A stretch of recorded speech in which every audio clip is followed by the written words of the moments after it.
Bienvenue à tous les cinquièmes pour ce deuxième chapitre depuis la maison. Avant de commencer l'explication de ce chapitre, j'aimerais attirer votre attention sur un document que j'ai posté dans l'onglet Accueil de mon blog.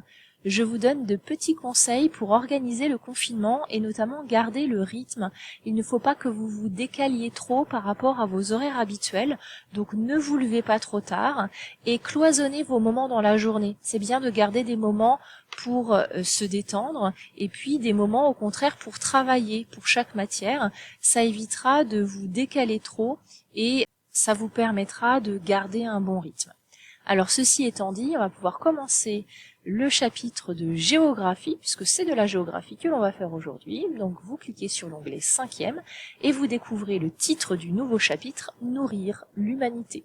Donc vous prenez une double nouvelle page et partie leçon, vous inscrivez en rouge et en majuscule ce titre, Nourrir l'humanité.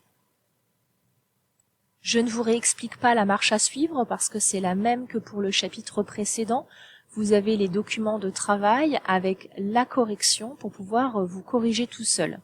J'attire à nouveau votre attention sur le fait que vous n'êtes pas obligé d'imprimer. Je l'ai inscrit sur la page d'accueil. Vous avez trois possibilités. Soit vous imprimez, soit vous transformez le document en version numérique, soit vous faites les exercices directement sur votre cahier sans les imprimer.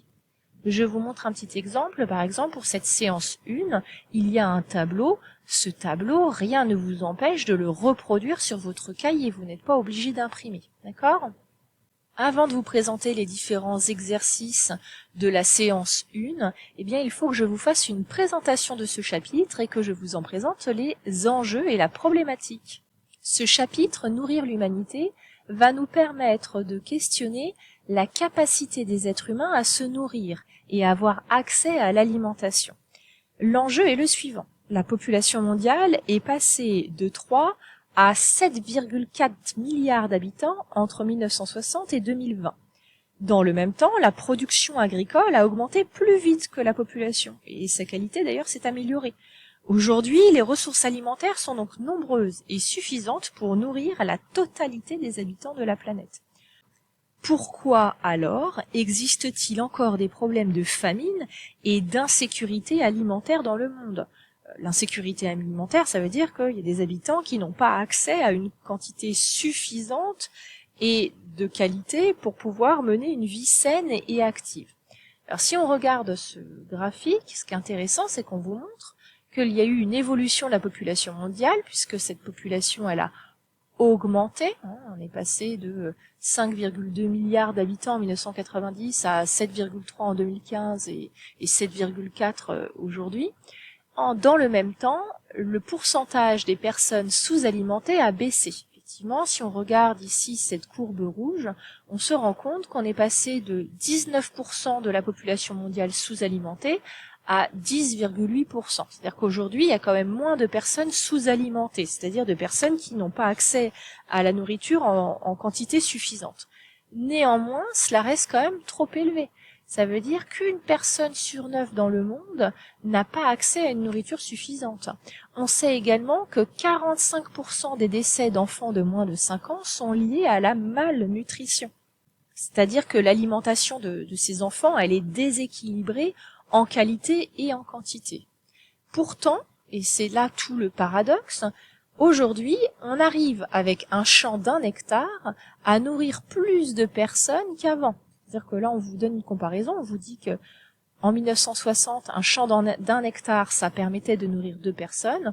Aujourd'hui, un champ d'1 hectare, ça permet de nourrir 4 personnes. Et en 2050, on estime qu'on arrivera à nourrir 6 personnes. Comment donc on peut expliquer l'insécurité alimentaire alors qu'on arrive à produire plus ? La réponse se trouve sans doute dans la question des inégalités.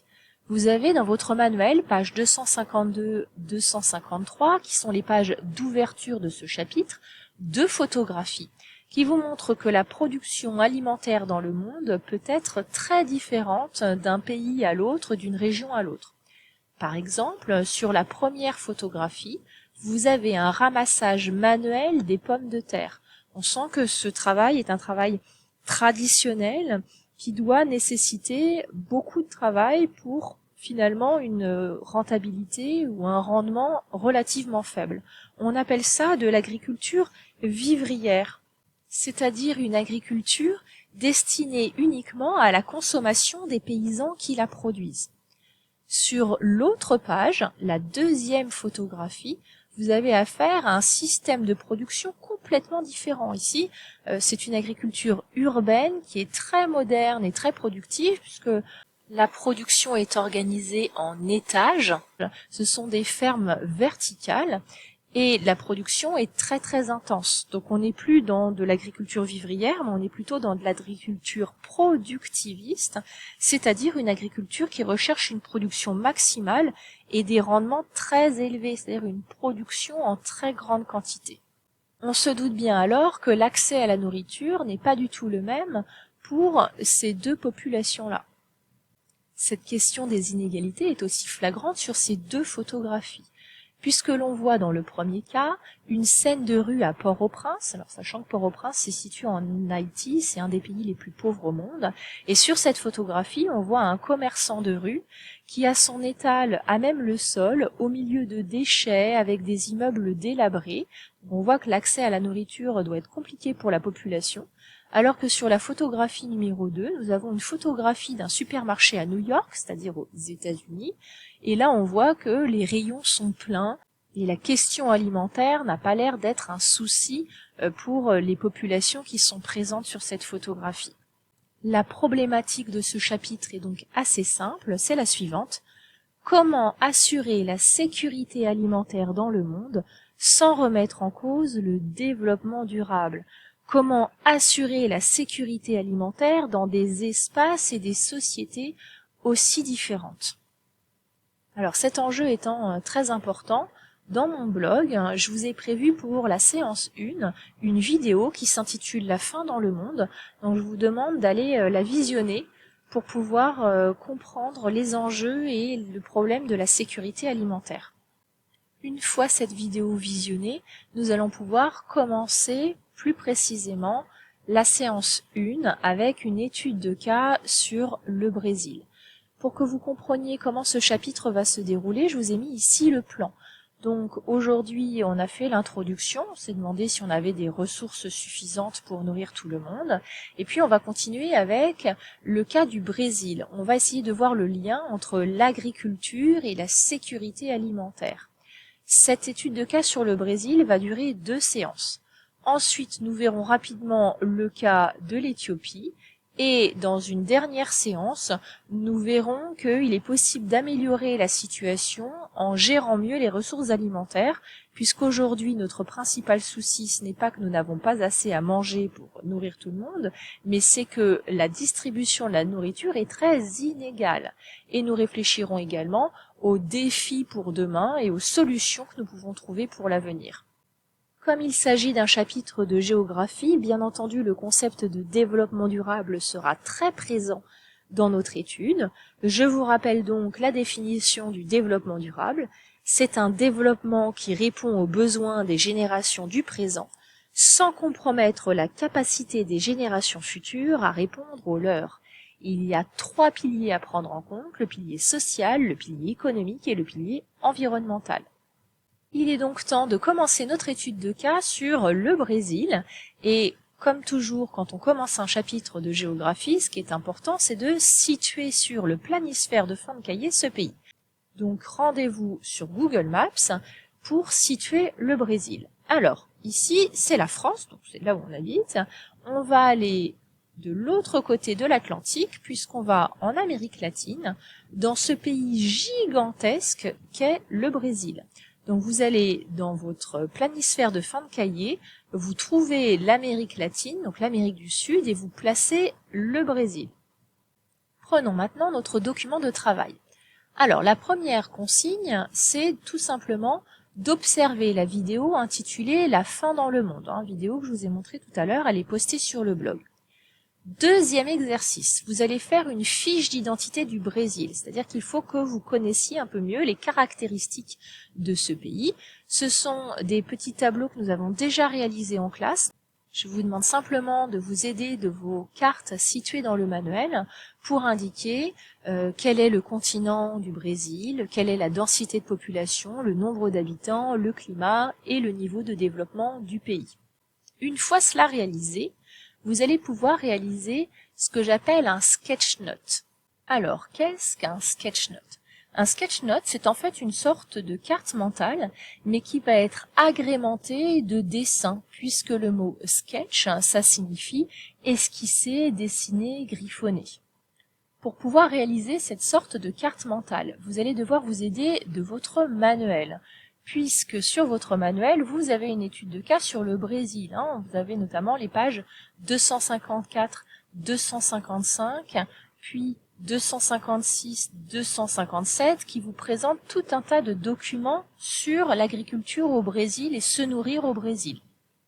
Grâce à la lecture de ces documents, vous allez pouvoir réaliser une carte mentale. Alors, pour que ce soit plus simple, je vous ai mis la structure, le squelette en fait de cette carte mentale, et je vous ai même listé les idées à placer dans cette carte mentale, dans cette boîte à idées. Tous les mots que vous avez là, ils sont à placer dans la carte mentale, mais il faut les placer évidemment de façon logique. Donc, voilà à quoi ça ressemble une fois que ce sera droit. Alors vous n'êtes pas obligé d'imprimer, pareil, vous pouvez faire votre carte mentale tout seul. Vous mettez au centre du cahier Nourrir les Brésiliens et puis vous faites des branches. Ce qui va changer par rapport à une carte mentale habituelle, eh bien, ce sont les petits dessins qui vont transformer cette carte mentale en sketch note. Alors, je vous ai indiqué ici les différentes façons dont vous pouvez vous y prendre pour réaliser cet exercice. Donc, soit vous imprimez à la fois la carte mentale et les petites images, puis vous les découpez et vous les collez au bon endroit. Soit vous ne pouvez pas imprimer et donc vous préférez laisser en format numérique. Dans ce cas, vous allez venir utiliser cette carte mentale-là et vous allez venir déplacer les petits dessins sur la carte mentale au bon endroit. Donc là, pour l'instant, je les mets n'importe comment, mais vous, faudra les placer évidemment de façon logique en fonction des informations que vous avez notées. Soit la dernière possibilité, si vous n'êtes pas à l'aise avec le numérique et que vous ne pouvez pas imprimer, eh bien vous pouvez tout simplement reproduire cette carte mentale et faire les petits dessins. Vous remarquez, ce sont des petits dessins schématiques, donc vous pouvez vous amuser à les faire. Et enfin, dernière possibilité, vous pouvez aussi laisser votre carte mentale classique. Vous n'êtes pas obligé de mettre ces petits dessins. Moi, j'ai prévu ça pour que l'exercice change un peu et que ce soit un petit peu ludique, mais vous n'êtes pas obligé de le faire, d'accord ? Il y a donc un double objectif dans ce travail, un objectif de connaissance, répondre à la question comment le Brésil répond-il aux besoins alimentaires de sa population, comment le Brésil fait pour être en sécurité alimentaire, et puis il y a un objectif de compétence puisque vous allez devoir classer les informations, les sélectionner et les hiérarchiser.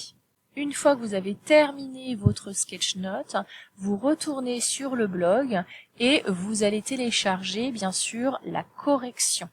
Vous vous corrigez et puis partie cours, vous recopiez la leçon qui est attenante. La leçon, elle est là. Je vous ai tout dit pour cette première séance de travail, alors bon courage et rendez-vous sur Pronote si vous avez des questions.